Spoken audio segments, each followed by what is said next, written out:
Okay. Let's start. So, in the last lecture, we discussed the notion of range of a function. So that's the set of all values which are actually achieved by this function. And then if the range happens to coincide with the codomain, which was specified when the function was given, then we say that the function is onto. And if each value is achieved precisely once, then we say that the function is one-to-one. And so these notions, often one-to-one, they're linked to the existence of the inverse function. So that's what I will explain next, but first I will need to explain the composition and what the inverse function is. So let's start with the composition of functions.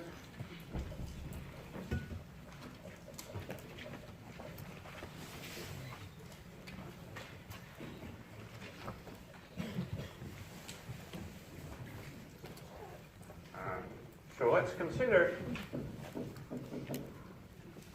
a function f from set A to set B. And let's consider another function g from the set B to some set C. We can compose them by first taking an element from A and then sending it to the value of the function f, which will be an element of B. And then to that element of B, we can apply function g. Right? So it's important that the codomain of the first function is the same as the domain of the second function. And then the final outcome will be some element sitting in C. So composition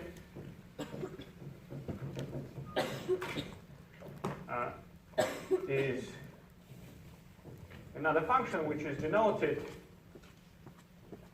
g circle f, and it takes an element in A and sends it to an element in C, following the following rule.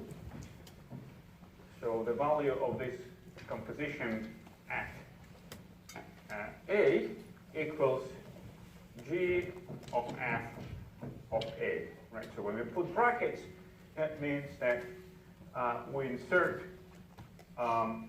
the value of f for the argument of g. Okay. So let me look at a concrete example. So consider f a function from reals to reals, and g another function from reals to reals, given by the following two rules. So such that f of x is equal to x squared, so this function squares the numbers, and g of x multiplies them by 2 and subtracts 5. And since the sets A, B, C here are all the same, just given by the set of real numbers, we can look at two possible. Sorry?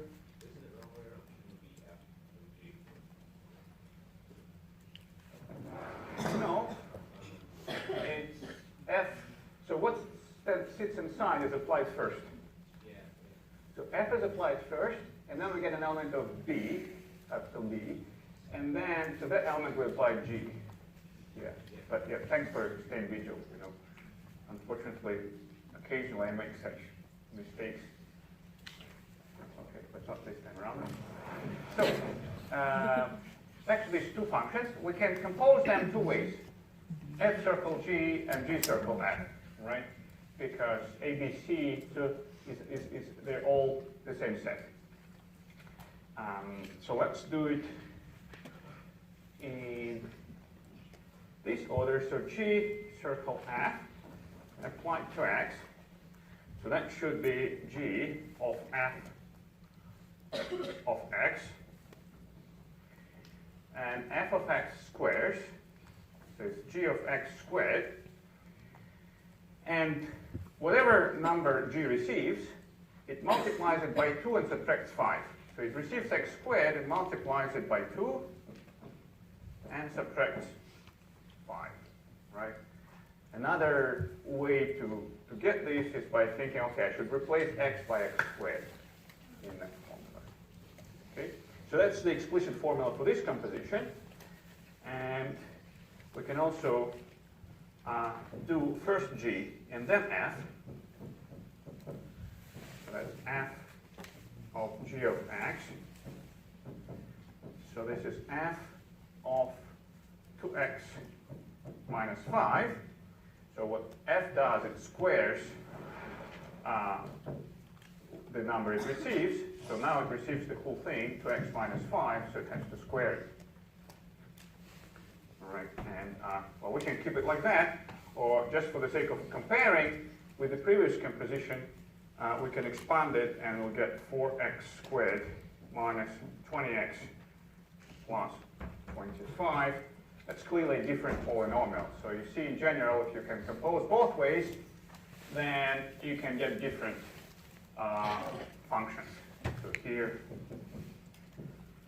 g circle f is not the same function as f circle g. Right? So composition depends on the order.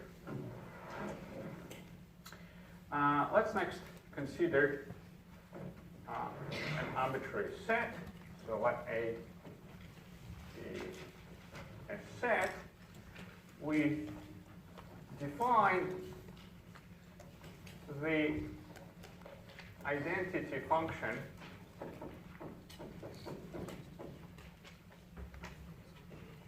on A as the function which will be denoted I for the identity sub A, which acts from the set A to the set A, and this function doesn't do anything to its argument. So IA of x is equal to x. That's why it's called the identity function.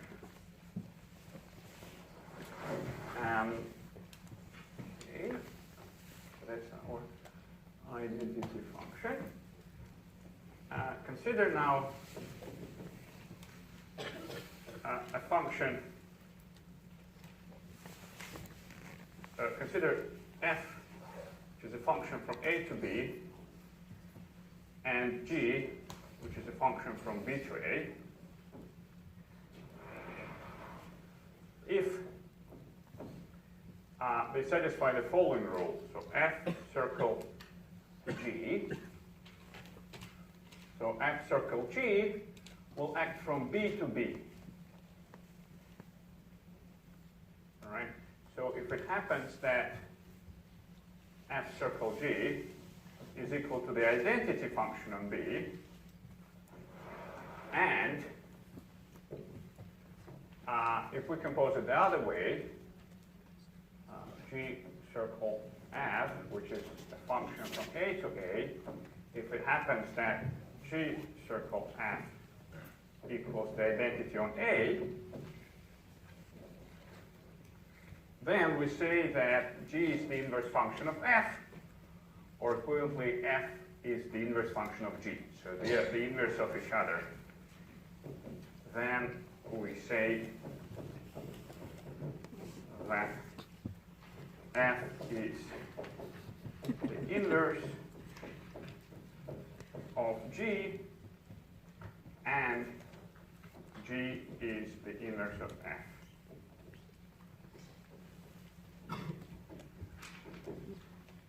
And it's clear where this name comes from, right? Because effectively whatever the function g does, the function f makes it undone, right? Because you will be back. If you apply this to some element in B, you'll be back to B itself, right? Whatever it was sent to, it will be sent back to the original function. Inverse functions, they don't always exist. And there's a very nice theorem which tells us when the inverse exists. A function f from A to B has an inverse if and only if it is one-to-one and onto. If and only if it is one-to-one and onto. I'm going to illustrate now this on a concrete example. So in this example, we'll consider, just a moment,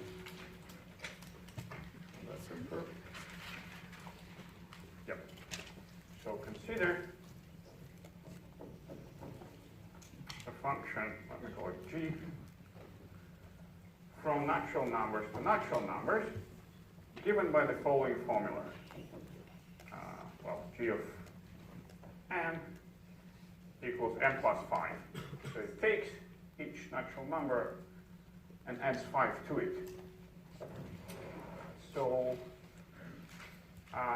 let's do the following. So let's determine the range of g, and then let's find out whether the function is onto or not, and whether it is one-to-one. And determine the range of g, determine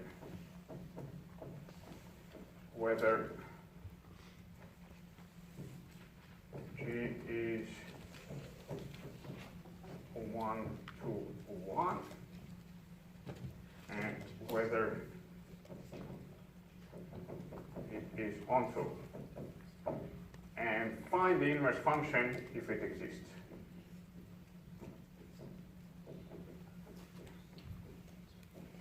Find the inverse function, or argue that it does not exist.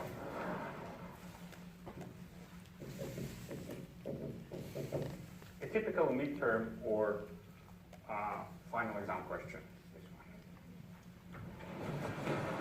one. All right, so let's start with the range. We can start out just by substituting a few values. So the set of natural numbers starts with 1 and then contains 2, 3, 4, and so on. And then range of this function g will contain the values. So g of 1 is 1 plus 5, that's 6. So we will include 6 in the range. G of 2 equals 2 plus 5, that's 7, so we'll include 7. And then it's clear that we will be adding 5 to each of these numbers, so they will be still different by 1, like in this sequence. So if we go on, it will be 7, 8, 9, 10, and so on. And now it's clear how we can give a general description of this set. So this is the set containing numbers n, which are natural numbers, and which are greater or equal than 6. Okay, so this is the precise description of the range. So it doesn't contain the numbers 1, 2, 3, 4, or 5. So now that we have the range, we clearly see that it's different. It's smaller than the set of all natural numbers. So range of G is smaller than the set of all natural numbers,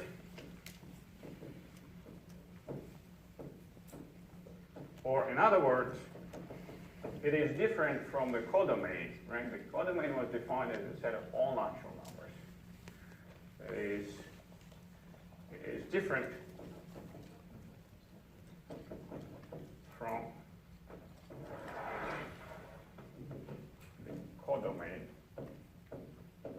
Therefore, this function is not onto. So g is not onto. Okay, what about one-to-one? I discussed this on the last lecture, and it's quite easy to demonstrate that a function is not one-to-one. It suffices to present two different arguments for which the value is the same. So if such a pair exists, then it suffices to conclude that the function is not onto. Sorry, not one-to-one. But here it looks like the values will be all different, right, for different values of arguments. So how do we prove rigorously that this function is one-to-one? So suppose g of n equals g of m. So that means the image of n is the same as the image of m. If from this I can conclude that n is equal to m, that's the only possibility when the images are the same, then I'd be done. I would demonstrate that this is one-to-one. But in terms of the rule for the action, this means that n plus 5 is equal to m plus 5. So now this is just an equation between numbers. Of course, we can cancel out the 5s, and here we go. We conclude that it must be that n is equal to m. Therefore, g is one-to-one. So for functions which operate on numbers, and given by some formula, you can always use this template. So start with this assumption, then you get some equation, right? And then you see, can you conclude that n is equal to m or not, right? For example, if we had a square, m squared equals m squared, we wouldn't be able to conclude that n is equal to m because n might be equal to minus m, right? Then it wouldn't work, right? But here it does work, so this demonstrates that this function is one-to-one. All right, so I've answered 3 questions, and the final question is, find the inverse function or argue that it doesn't exist. Due to that theorem, I know that the inverse exists if and only if the function is both onto and one-to-one. We have found out that this function is not onto, therefore the inverse does not exist. So since this function is not onto, the inverse does not exist. Well, however, if you don't think about that theorem and you don't follow it pedantically, you might wonder, well, what's wrong with taking for the inverse function n equals minus 5, right? If the function g adds 5, then I can construct another function which subtracts 5. And then I would be back to the original value. So this begs answering the following question. So what's wrong with taking f of n to be equal n minus 5 as the inverse function?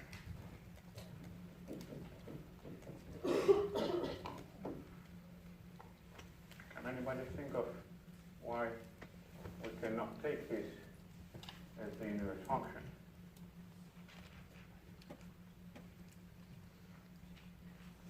The key thing is, of course, here in thinking like what are you allowed to put for n and what type of values we will receive. So since so g was defined to be from natural numbers to natural numbers, therefore the inverse function, we can call it g inverse, also must be taking natural numbers and producing natural numbers. But here, if we substitute a number smaller than 5, we're going to get a negative number. But say f of 2 is equal to 2 minus 5, that equals to minus 3, right? That does not belong to the natural numbers. So that's where the problem is, why you cannot consider this to be an inverse function. Okay?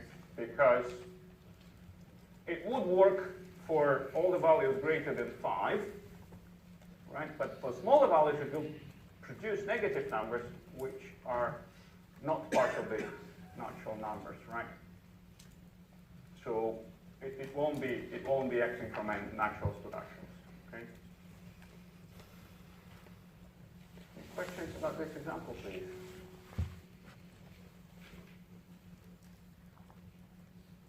No. I have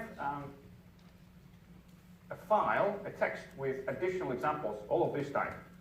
So functions like this, but with different domain and codomain, and the same types of questions answered in full detail. So that's a separate text which is on Vision. You can find it in the same folder where all the course type notes are kept, right? But in case you want to engage more with this type of examples, and I think 5 or 6 examples there, all at the same time. Okay. I mean, I just know this part. It is confusing, so many students struggle with this particular types of problems, right? And the key thing is here is just to be a bit pedantic, right? And mind not just the rule, what the function does, but mind the domain and the codomain as sets. Always remember what arguments you're allowed to put into your function, right? And the values, what values in what set they lie, okay? That's sort of the key advice. All right, so I think that's all I wanted to tell you about functions. And next thing on the agenda is mathematical induction.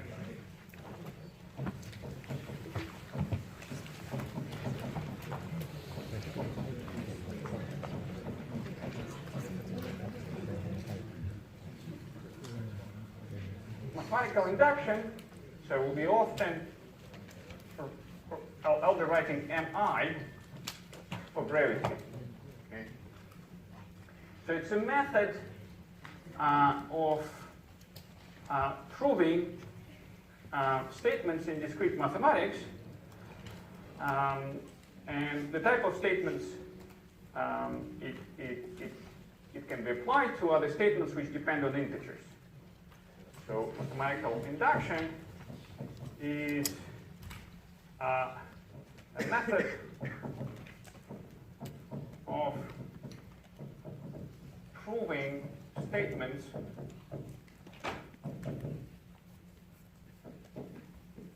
that depend on an integer.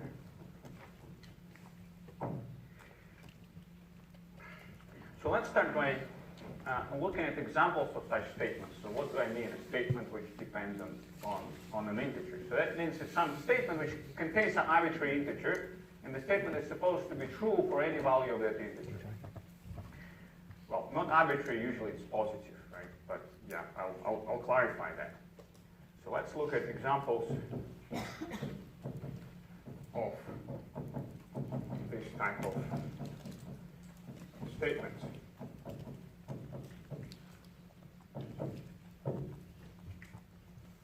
So my first example, let's consider sums of consecutive odd numbers.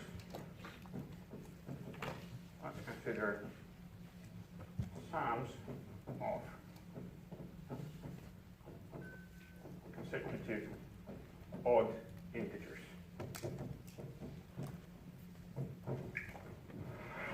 Well, if I just have one odd integer, there's nothing to sum. Its sum is just equal to 1. If I have two odd integers, consecutive 1 and 3, their sum is equal to 4. If I have 3 consecutive odd integers, 1, 3, and 5, if I sum them up, I get 9. And if I have 4 of them, and I sum them up, that gives me 1 plus 3 plus 5 plus 7. That is 16. And you can notice that we're always getting squares for the values of the sums. So 1 is just 1 squared, 4 is 2 squared, 9 is 3 squared, 16 is 4 squared. So I can conjecture that if I sum up n consecutive odd numbers, then the sum will be equal to m squared, right? So we can conjecture that if we have 1 plus 3 plus 5 plus dot dot dot plus, so I want in total here n numbers, and we can figure out actually what the last one is. So just by trial and error, you can find that the last one is 2n minus 1. Right? So 2n plus or minus 1, this is always an odd integer. And you see it works. If I substitute n is equal to 4, I get 2 times 4, which is 8, minus 1, that's 7. So that's indeed the last number here. It always works. So equals, with a question mark, 2n squared. Right. So this is a statement, right, which is supposed to be true for arbitrary n. And the whole statement I will call it P of n. So let the statement that the above equation holds be denoted P of n. So P of n is the whole thing. So I often see that the students write P of n equals and then this formula. So that would suggest that P of n is the left-hand side, right? Then left-hand side is true. That just doesn't hold, right? I can say that the equation, which is the whole thing, the equation is true, right? So the whole thing, the whole equation is called, we denote it by P of n. Okay, and mathematical induction is a method which will allow us, which will give us a proof that it's true for arbitrary n. We can check for the first few values by hand, right? That's what led us to this conjecture that it's always true. But we're lacking, we need a proof, right, which will guarantee that no matter how large n you take, no matter how long your sum is of the consecutive odd numbers, the result is always a square. But let's first, before we do that, let's look at more examples of such statements. So let's consider a sequence A sub n.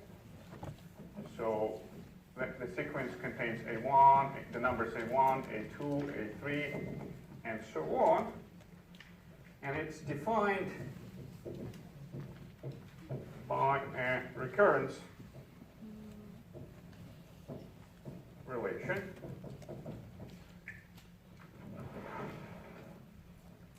A n plus 1 is equal to 5 times A sub n minus 8. And the initial value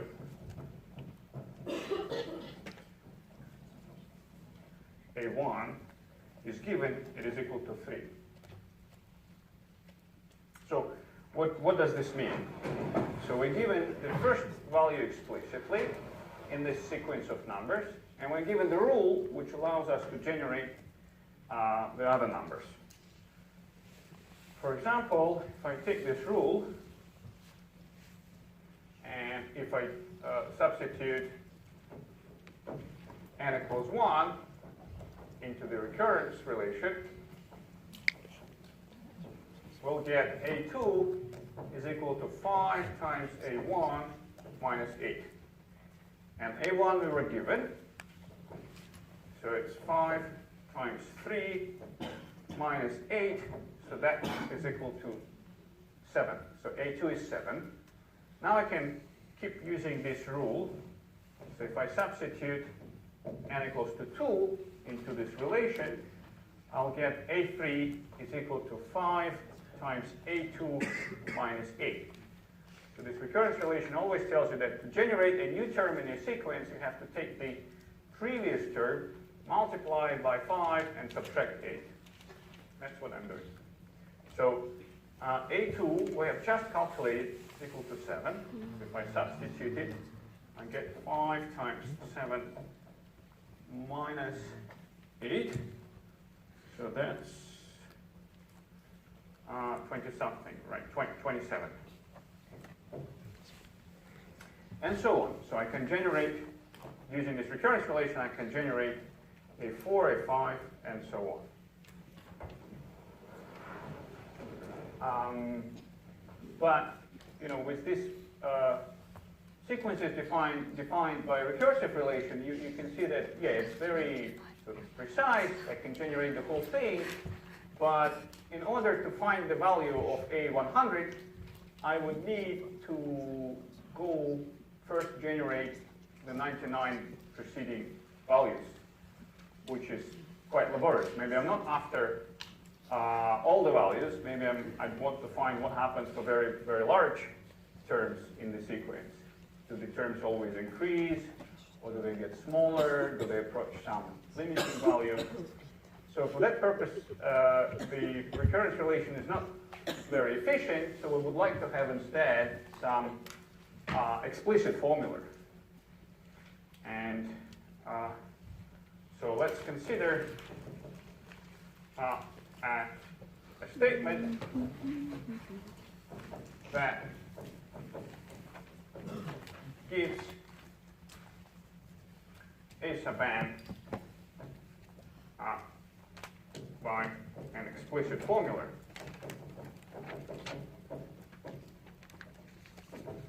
So it says that a sub n is equal to 5 to the power n minus 1 plus 2. So it's a statement that for this sequence defined recursively, the following explicit formula is true. So I can call this statement P of n, the whole thing, the whole equality. Now we can check whether it's true or not. So P of 1 says that A1 is equal to 5 to the power 1 minus 1 plus 2. I've just substituted n equals to 1 into this formula. So it gives me 5 to the 0th power plus 2. The 0th power is always equal to 1. So this is 1 plus 2, which is 3. And indeed, we know that A1 is equal to 3. So the statement P of 1 is true.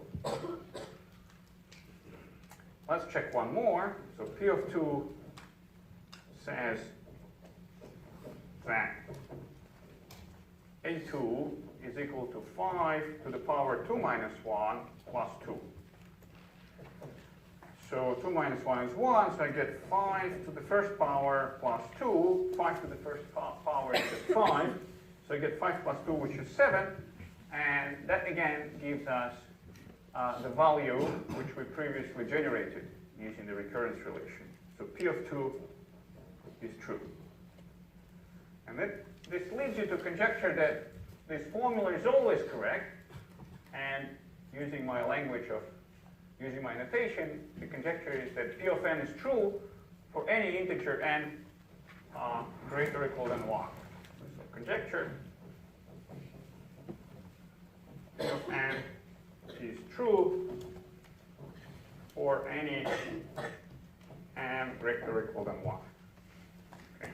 We can check by hand that it's correct for some particular values of n, but we need something else, some other technique to prove that for all n's, for all integer values greater or equal than 1, this formula is correct.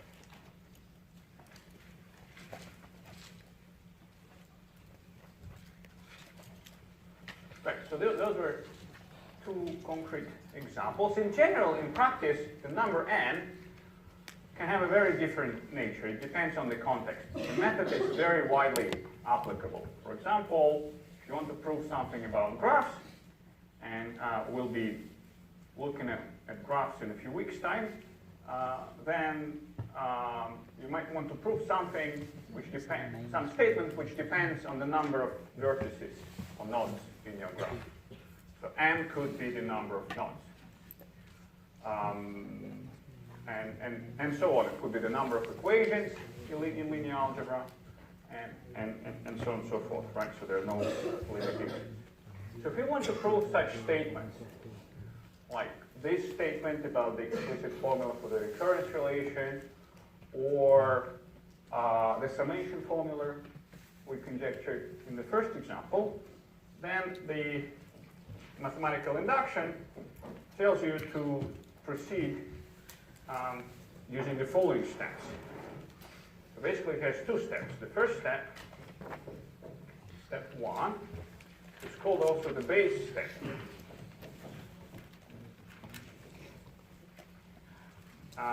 It prescribes you to check that the statement holds for the lowest integer for which it is supposed to hold. So typically the integer is 1, but I'll have an example where that integer is different. Right? So you can use it, you adjust your proof to such statements easily. So check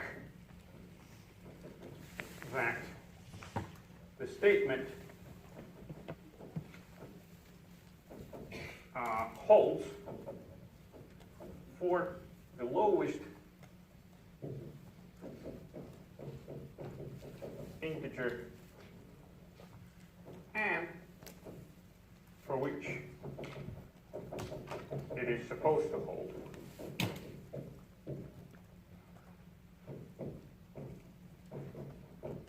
Usually for n equals to 1, but not necessarily. Okay. The second step is called the induction step.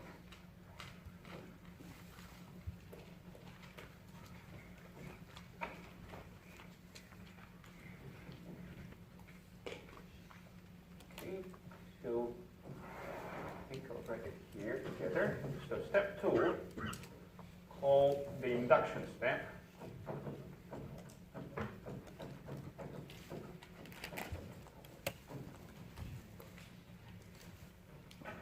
So I'll first formulate this and write it down. And then the rest of the remaining all the remaining time I will be actually explaining what exactly that means and how to do it.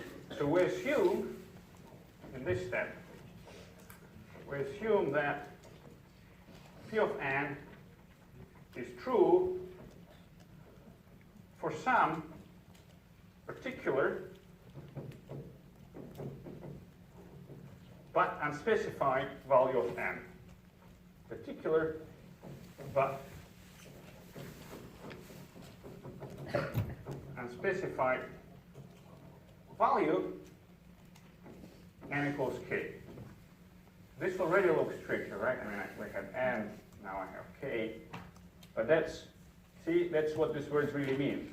Some particular but unspecified. So I cannot tell you like n is equal to 10 or 100. That would be like specifying it.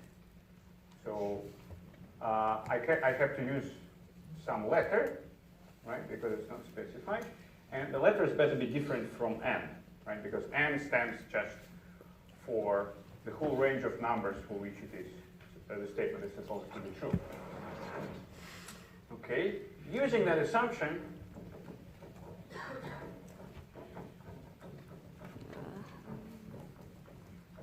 show that P of k plus 1 must also be true. Right?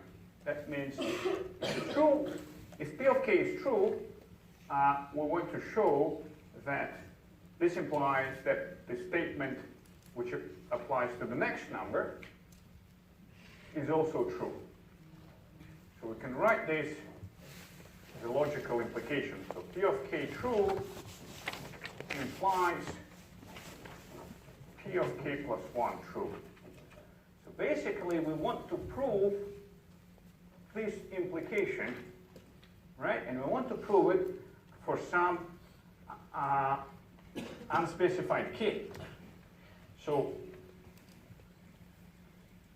doing that is equivalent to proving infinitely many implications, right?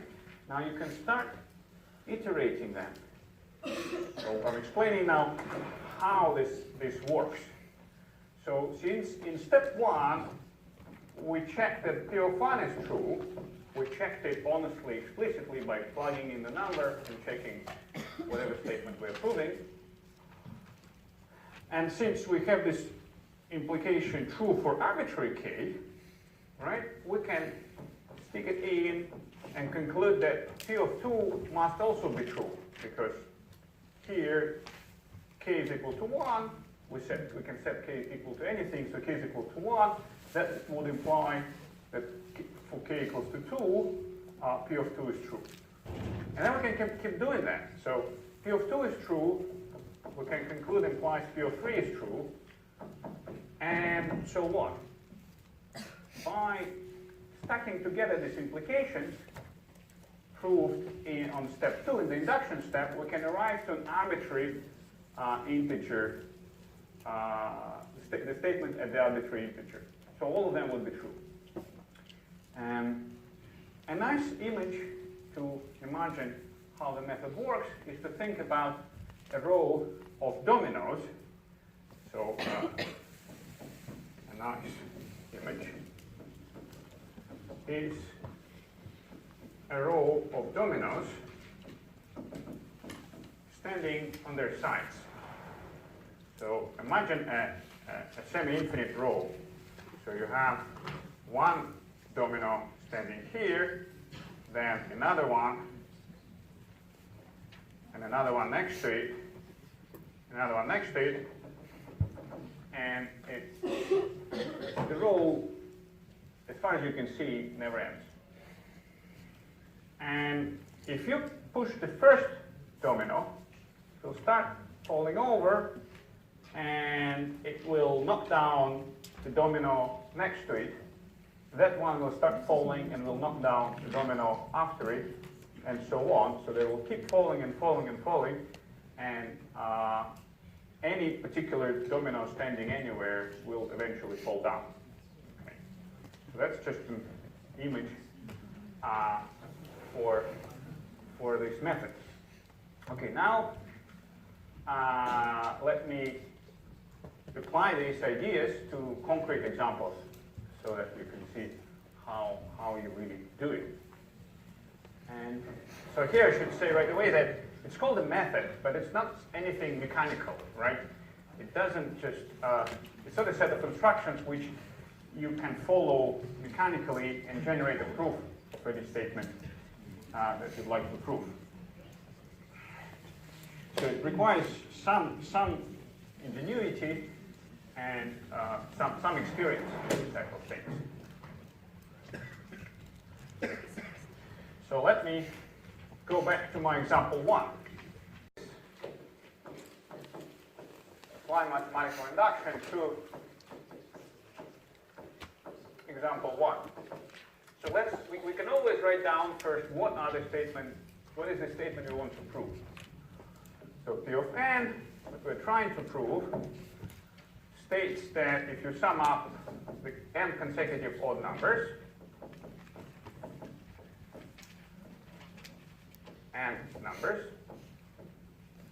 that we're going to get n squared. And it's supposed to be true for all n greater or equal than 1. So base step is checking by hand, checking explicitly that for the lowest number n, it holds. So P of 1 says that there's only one term in the sum, which is 1, and it is equal to 1 squared, which is true. Done. So base step is usually, if you understand what are you to prove, then base step is usually straightforward. Okay. So now, how do we proceed with the hard part, with the induction step? Well, one thing we can do is we can always write out the assumption. So assume P of k is true. Okay? And that means that, what does it mean? That means that 1 plus 3 plus 5 plus and so on until 2k minus 1 is equal to k squared. So we assume this formula holds. So we can say that this is something we can use. So this formula is something we can use because we assume it is true. And what we want to show is if P of k plus 1 is true. So we want to show that P of k plus 1 is true. So what does P of k plus 1 say? It says that 1 plus 3 plus dot dot dot plus, I'm replacing k by k plus 1 here. It's 2 times k plus 1 minus 1 is equal question mark to k plus 1 squared. So I'm putting this question mark to remember that what this equation is what I want to show, right? As opposed to the previous equation, which I assume is true. So I want to use the previous equation to show that this equation is correct. Okay? So hence the question mark. And now you have to just stare at this statement, at the equation here you want to prove, and see if you can discern any parts in it which look like some parts of the equation which we can use. Well, in this case, you can notice that this longer sum, so this sum contains k plus 1 terms, right? Its first k terms are exactly the same as in the previous formula. So here we have k terms, right? They're exactly the same. We're just adding one more odd integer. So if we write this, the left-hand side, a bit more precisely, we will write it as 1 plus 3 plus, and then there will be the last term in the previous formula, 2k minus 1, and then one more term, which is written here. So it's 2k plus 2 minus 1, which is 2k plus 1, the next odd integer, right? Odd integers, consecutive odd integers are always spaced by 2, right? So 2k minus 1 plus 2 will be 2k plus 1, okay? So that's what stands in this sum, and the largest bit in this sum, the first k terms, is exactly the same as in the previous formula. So we can use that formula to replace this first k terms by k squared. So this is equal to k squared. Right? That's the crucial step here. So you have to discern the same type of quantity about which you know when you conjecture something, right? About which you assume that it is true. So in the case of these sums, it's the initial portion of the sum of a new sum. Okay, so by P of k, the left-hand side of P of k plus 1 formula equals k squared plus 2k plus 1. Right now I just removed the brackets around that term and wrote the whole thing together. Final step, well, we see that we are very close by, right, because the right-hand side is a second-degree polynomial in k, and the left-hand side looks like that. So what it remains to apply the standard algebra formula for a square of a sum, right, to conclude that that's the same thing. Right? So k squared plus 2k plus 1 is the same as k plus 1 squared. So this coincides with the expected right-hand side.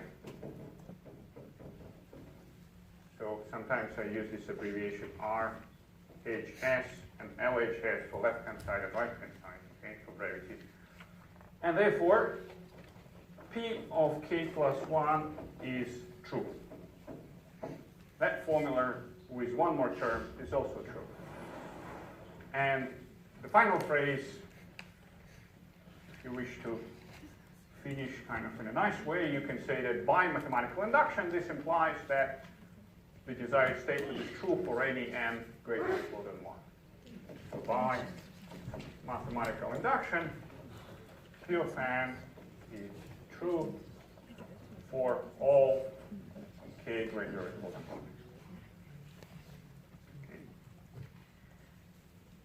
Okay. All right, I'll do more examples on the next lecture. So we will practice more how to do this, the inductive steps.